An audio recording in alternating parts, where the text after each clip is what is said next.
चलिए तो सबसे पहले आप सभी को वेरी वेरी गुड इवनिंग। आज क्लास 10 का लेसन 18 रचना स्टार्ट करते हैं। और चैप्टर को अच्छे से समझने के लिए वीडियो को पेशेंस बना के कंप्लीट देखिएगा, तो ये चैप्टर आपके समझ में अच्छे से आ जाएगा। चैप्टर का नाम है रचना, जिसके राइटर है रघुवीर चौधरी। जन्म सन 1938 ईस्वी। सर्जक चिंतक कर्मशील रघुवीर चौधरी का जन्म बापूपुरा जिला गांधीनगर उत्तर गुजरात में हुआ। स्कूली शिक्षा मारसा तथा उच्च शिक्षा अहमदाबाद सेंट जेवियर्स कॉलेज से।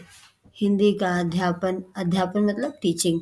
भाषा साहित्य भवन गुजरात यूनिवर्सिटी के हिंदी विभाग अध्यक्ष, हिंदी विभाग में अध्यक्ष भी रहे वो। प्रोफेसर पद से निवृत्त हुए और नई तालीम की संस्थाओं के सूत्रधार बने। प्रोफेसर का भी जॉब किया उन्होंने और नई तालीम की संस्थाओं में सूत्रधार तरीके भी उन्होंने काम किया। रघुवीर भाई ने गुजराती भाषा में लगभग सभी विधाओं पर साधिकार लेखन किया है। कथा साहित्य, नाटक, कविता, रेखा चित्र क्या है, ये सब विधाएं हैं जिस पे रघुवीर चौधरी ने काम किया है। आदि में उल्लेखनीय, आदि में भी उनका जो है योगदान है। अमृता, उपरवास, कथात्रयी, वेणुवत्सला, सोमतीर्थ, रुद्र महालय आदि उपन्यास उनकी कृति के स्तंभ है। गोकुल, मथुरा, द्वारिका, अमृता तथा उपरवास कथात्रयी के हिंदी अनुवाद प्रकाशित भी उनके हो चुके हैं। ग्रामीण जीवन के निकट संपर्क, शहरी अनुभव की अभिव्यक्ति के साथ ही ऐतिहासिकता उनकी रचनाओं के प्रमुख आयाम है। मतलब ग्रामीण जीवन के साथ संपर्क में जो शहर के अनुभव होते हैं उसकी अभिव्यक्ति, मतलब उसके बारे में कुछ कहना, और उसके साथ साथ ऐतिहासिकता जिसमें इतिहास के बारे में भी जानने को मिले, ये सब क्या उनकी रचनाओं के आयाम है। मतलब ये सब उनकी रचनाओं की प्रमुखता है। मूल्य निष्ठा उनकी रचनाओं के प्रमुख स्वर हैं। उनकी लंबी कविता बचाव नामो इस दृष्टि से उल्लेखनीय है। उनकी लंबी कविता का नाम क्या है? बचाव नामो। रघुवीर भाई को उपरवास कथात्रयी के लिए साहित्य अकादमी पुरस्कार मिला है। किसके लिए साहित्य अकादमी पुरस्कार मिला है? उपरवास कथात्रयी के लिए। वे गुजराती के प्रतिष्ठित पुरस्कारों से सम्मानित हो चुके हैं। इनमें रणजीत राम सुवर्ण चंद्रक, काका कालेलकर माणिकलाल मुंशी स्वर्ण चंद्रक, गोवर्धन राम त्रिपाठी पुरस्कार आदि मुख्य हैं। इन्हें साहित्य अकादमी की मानद फेलोशिप भी मिली हुई है। भारत का प्रतिष्ठित साहित्य सम्मान 2015 ज्ञानपीठ पुरस्कार से इन्हें सम्मानित किया गया है।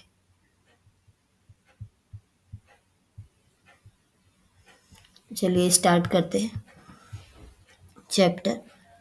बहुत ही ध्यान से सुनिएगा जिससे आपको अच्छे से समझ में आए। शाम का समय है। ग्राम पंचायत के कार्यालय के बंद दरवाजे के पास बैठा चौकीदार जम्हाई ले रहा है। दूर बैठे रमेश, निमेश और नरेश गंभीरता से बात करते दिखाई देते हैं।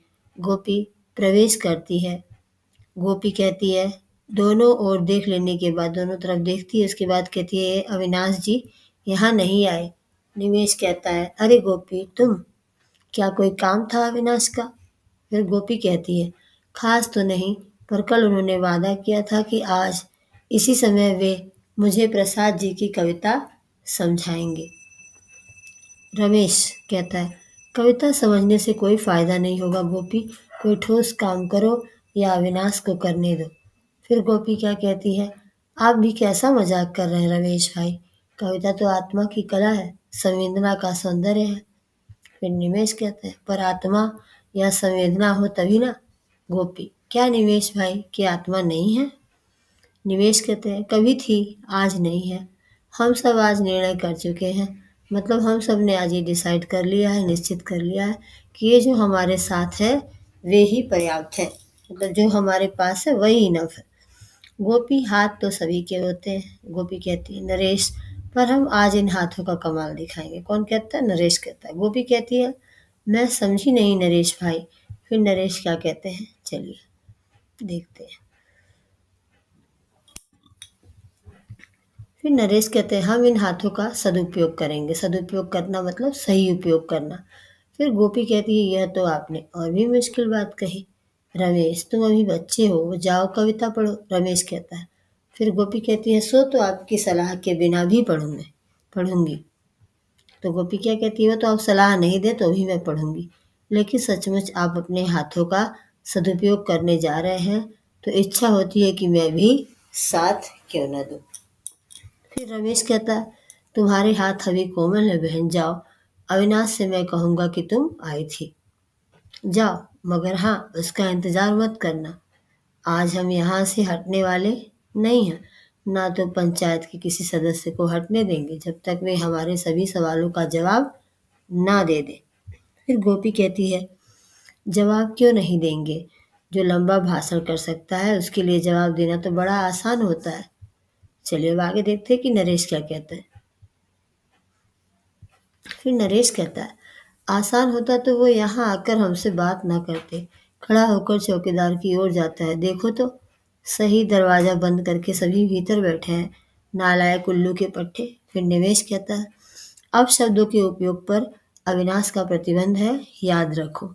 मतलब कि अब शब्द नहीं बोलने हैं, खराब वर्ड नहीं बोलना है किसी को। नरेश तभी तो हम अभी तक शांत हैं, कितनी बार तो हमने प्रार्थना पत्र भी दिए हैं, कितने दिन तक प्रतीक्षा की है, आखिर हार कर आज उपवास पर बैठे। मतलब वो एक धरने पे बैठे।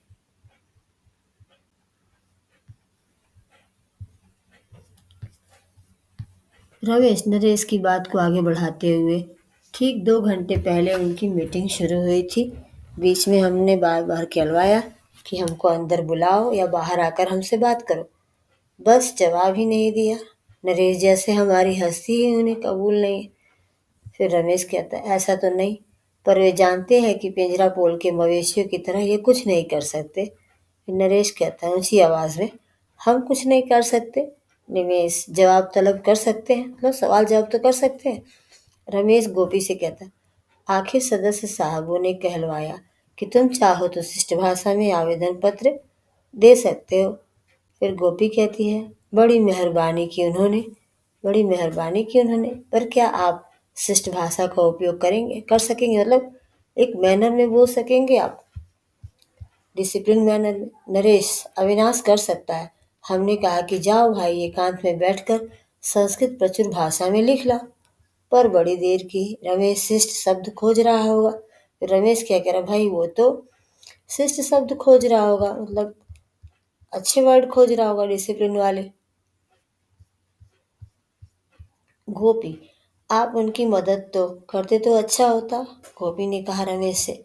फिर नरेश कहता है बस हमने मैटर दे दिया है। गोपी मैं जान सकती हूँ। नरेश क्यों नहीं, सारा गांव जानता है। इन सदस्यों महोदयों ने बेशर्म होकर भ्रष्टाचार के कई मामले में जो सहयोग किया है। ये नरेश कहता है गोपी से जब वो जानने का आग्रह करती है।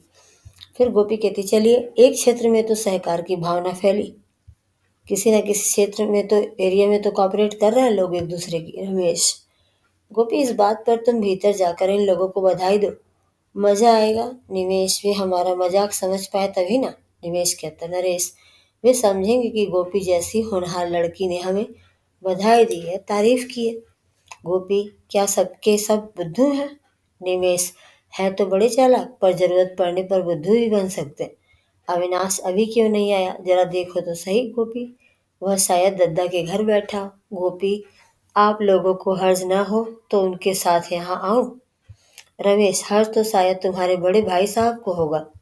तो इस पर गोपी क्या कहती है देखते हैं आगे। गोपी कहती है कि यह आपकी गलत फहमी है, मैं आऊंगी, और चली जाती है। नरेश बंद दरवाजे के पास जाकर दरार से देखने की कोशिश करता है। चौकीदार हाथ पकड़कर उसे हटा देता है। रमेश क्या कुछ पता चला। रमेश कहता नरेश कैसे चले, मुंह में मुंह डाले खुसुर फुसुर कर रहे हैं सभी। अविनाश प्रवेश करते हुए अब अविनाश की एंट्री होती है।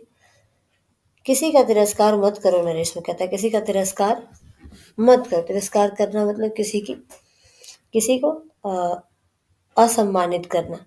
हम इस गांव के पढ़े लिखे युवक हैं, हमारी जिम्मेदारी कुछ ज्यादा है। रमेश सो तो है ही। अविनाश से आवेदन पत्र लेकर पढ़ता है। निमेश क्या लिखा है। अविनाश बस वही, उनके सभी घोटाले पंचायत के घाटे के कारण उर्वरकों के वितरण का प्रश्न, गरीबों के लिए आने वाला रेशन को काला बाजार में बेचने की बात। निवेश, वे तो कह देंगे कि रेशन वगैरह का काम तो सहकारी मंडली करती है। रमेश, मगर उस मंडली पर कुंडली मार कर तो वे ही बैठे हैं या कोई और। नरेश, ठीक है, जाओ दे आओ अविनाश। तो चलिए देखते हैं अब अविनाश क्या कहता है यहाँ पे। आप दे आइए रमेश भाई। निमेश, हाँ आप बड़े हैं हम सबसे। रमेश, इससे क्या, हमको जगाया तो है अविनाश ने ही ना।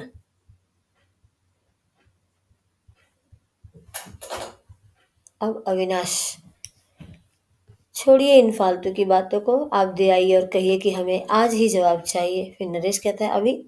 रमेश, अच्छा, चौकीदार के पास जाकर दरवाजा खोल दो। मैं कहता हूँ दरवाजा खोल दो, क्या हुक्म नहीं है? हुक्म की तैसी ऐसी तैसी।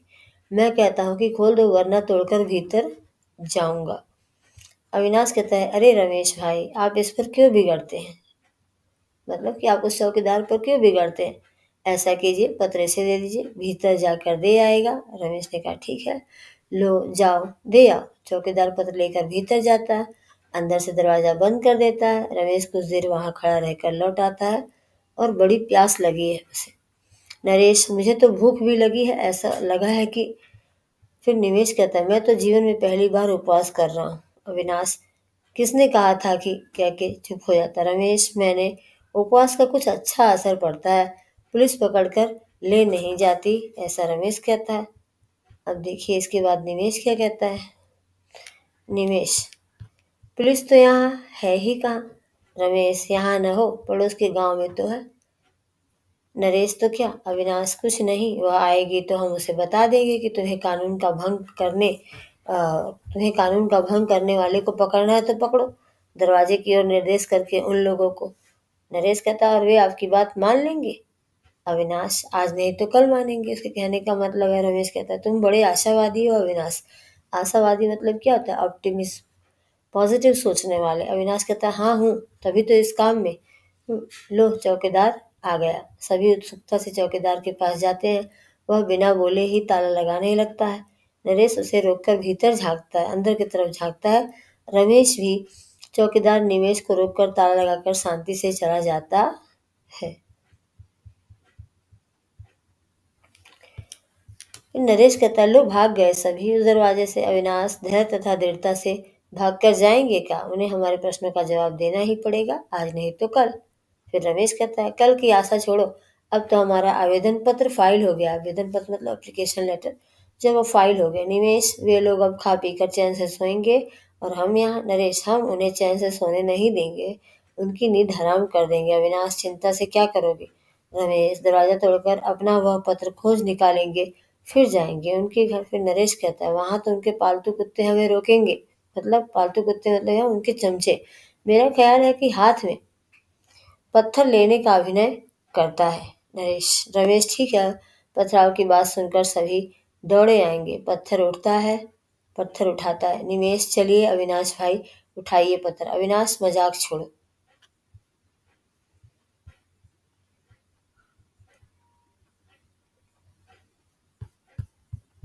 1 मिनट। हाँ।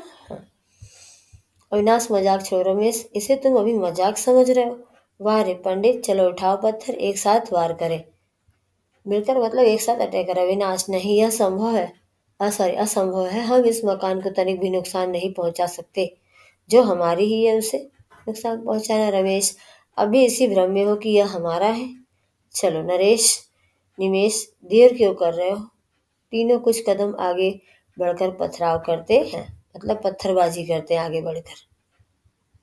अविनाश, रुक जाओ, मैं कहता हूँ रुक जाओ। तुम नहीं जानते हो कि तुम क्या कर रहे हो, रुक जाओ वरना। नरेश, वरना क्या? तुम्ही ने तो हमें इसके लिए भड़काया था। फिर अविनाश कहता भड़काया नहीं था, जगाना चाहा था। शायद वह मेरी गलती थी, मुझे आपसे ऐसी उम्मीद नहीं थी रमेश भाई, कम से कम आपसे तो बिल्कुल ही नहीं। रमेश, रुक कर, तुम यहाँ से जाओ। मैं जानता हूँ यह तोड़ फोड़ देखकर तुम्हें दुख होगा, जाओ। रमेश कहता है अविनाश से। अविनाश कहता है मैं इस प्रकार पलायन नहीं कर सकता, मतलब मैं इस प्रकार से यहाँ से नहीं चला जाऊंगा, भाग नहीं सकता, जा नहीं सकता। निमेश, तो हमें साथ दो। तो निमेश कहता तो हमें साथ दो, नहीं भाग सकते तो हमारा साथ दो। नरेश, हाँ हमसे तो ज्यादा ताकतवर हो, आओ हाथ बटाओ। तीनों जोरों से पथराव शुरू कर देते हैं। टूटने फूटने की आवाजें आने लगती है। अविनाश, आप लोग मेरी बात सुनना नहीं चाहते। जैसी आपकी मर्जी। कार्यालय के दरवाजे के पास जाकर खड़ा रहता है। भले ही मुझको चोट लगे रमेश, हम तुम्हें चोट नहीं पहुंचाएंगे। हम निशाना लगाना जानते हैं। निमेश निमेश नरेश अविनाश को बचाकर पत्थर फेंकते हैं। नरेश, हाँ हाँ, वे थोड़े ही हमारे दुश्मन हैं। पथराव चल रहा है। वही गोपी दौड़ती हुई आई। अविनाश को सामने खड़ा देखकर चीख पड़ी। गोपी, ओ ये क्या है? आप लोग अविनाश जी पर वार कर रहे हैं? रमेश कहता है, नहीं, मकान पर कर रहे हैं। नरेश, इन्हें समझाओ कि बीच से हट जाए। गोपी, वे नहीं हटेंगे। निमेश, तो हमारे पत्थर भी नहीं हटेंगे। गोपी, इन्हें चोट पहुंची तो? गोपी कहती है। फिर रमेश कहता है, हम कब कहते हैं कि ये चोट खाएं? हम तो इन्हें बचाते रहेंगे, पर हो सकता है कोई पत्थर छिटक कर। गोपी, हाँ, हो सकता है। अच्छा हो कि इसका लाभ मुझे भी मिले। आप तो सुशिक्षित हैं, बुद्धिमान हैं। रुक जाइए। गोपी इन लोगों के आगे इधर उधर चलती रहती है ताकि वे पत्थर फेंक ना सके, परंतु वे गोपी को बचाकर वार करने का मौका नहीं छोड़ते। अविनाश ऊंची आवाज से कहता है, इन्हें रोको मत गोपी। ये सुशिक्षित हैं, मतलब पढ़े लिखे हैं, समझदार भी हैं, परंतु अभी इन्होंने अपने हाथ से कुछ रचा नहीं है। मुझे इस मकान से लगाव है, क्योंकि जब इसकी नींव तैयार हो रही थी तब मैंने स्वेच्छा से हाथ बढ़ाया था। रमेश, जैसे अविनाश की बात छू गई है उसके मन में। रुक जाओ निमेश। नरेश नरेश नहीं रुकता। रमेश इसका हाथ पकड़कर रोकना चाहता है। नरेश पत्थर फेंकते वक्त संतुलन गंवा देता है, मतलब उसका बैलेंस जो है वो खत्म हो जाता है और अविनाश को चोट लग जाती है। गोपी, ओह, आपने यह क्या किया? दौड़कर अविनाश के पास पहुंचती है। नरेश लज्जित होकर रुक जाता है। अविनाश, यह तो कुछ भी नहीं है गोपी। दो कदम आगे आकर सामने के आग के गोले आते तो भी मैं नहीं हटता। यदि निमेश या नरेश ने भी मेरी तरह इस मकान की रचना में हाथ बटाया होता तो वे भी मेरे स्थान पर खड़े होते और अंत तक अडिग रहते, मतलब अटल रहते। पर ये लोग तोड़ते हैं क्योंकि इन्होंने रचा नहीं। उनके कहने का मतलब ये है अविनाश के कि जिसने बनाया नहीं है, ठीक है, वो तोड़ सकता है, इसलिए ये लोग तोड़ रहे हैं। इन्होंने बनाया नहीं इसलिए ये लोग तोड़ रहे हैं। रमेश कहता है, हमें माफ करो अविनाश, तुमने आज हमें सही अर्थ में जगाया है। अपने प्राणों की बाजी लगाकर हम संकल्प करते हैं कि तुम्हारी या किसी की रचना को तोड़ेंगे नहीं, प्रतीक्षा करेंगे, सहेंगे। गोपी, इसमें तो मैं भी आपका साथ दूंगी। निमेश, फिर प्रसाद जी की कविता का क्या होगा? गोपी, हो सकता है किसी नए प्रसाद की रचना इस विद्रोह और प्रतीक्षा के बीच जन्म ले, आगे आकर बैठती है। सभी उसका अनुसरण करते हैं। अनुसरण करने का मतलब गोपी को फॉलो करते हैं। तो चलिए, चैप्टर हमारा ओवर हो गया और इस चैप्टर से हमें बहुत अच्छी सीख मिलती है। वो ये है कि हमने जिस चीज़ को बनाया नहीं है उसको हम नुकसान करने बहुत जल्दी पहुंच जाते हैं। तो हमें अपने सेंस पे कंट्रोल रखना चाहिए, किसी भी चीज़ को नुकसान नहीं पहुंचाना चाहिए। और हम क्योंकि सुशिक्षित हैं, अगर पढ़े लिखे हैं, तो हमें कोई भी काम सोच समझ के करना चाहिए। जल्दबाजी करके कोई ऐसा फैसला नहीं लेना चाहिए जिससे हम किसी का नुकसान करें या जिससे हमारा व्यक्तिगत नुकसान हो। शब्दार्थ देख सॉरी शब्दार्थ देख लेते हैं। ग्राम पंचायत, गांव की अगुवाई, ठीक है। प्रशासन करने वाली संस्था। जम्हाई उबासी आती है, जो ऊब जाने के बाद की शारीरिक प्रक्रिया। जैसे आप थक जाते हो बहुत, फिर जम्हाई आने लगती है आपको। शिष्ट भाषा, मान्य भाषा, अच्छी भाषा का यूज़ कह सकते हैं जिसे हम। पलायन, गायब हो जाना। मुहावरा है यहाँ पे नींद हराम कर देना, मतलब चैन से सोने न देना। चलिए, तो आज के लिए इतना ही। वीडियो को लाइक, शेयर और सब्सक्राइब जरूर करें। बेटर अंडरस्टैंडिंग के लिए कंप्लीट वीडियो देखें और ऐसे ही अच्छे और नेक्स्ट वीडियो लेके आपके लिए जल्दी हाजिर होंगे। और जो भी इम्पोर्टेंट चैप्टर हैं उनका प्लेलिस्ट भी बना हुआ है चैनल पे। एमसीक्यूज़ वगैरह भी है और जो भी यहाँ पे अवेलेबल है वो अच्छे से अगर आप पढ़ लें तो आप सिर्फ पास नहीं, आप अच्छे नंबर से हिंदी में पास होंगे, अच्छे नंबर स्कोर करें। Okay, and thanks for watching. Bye bye.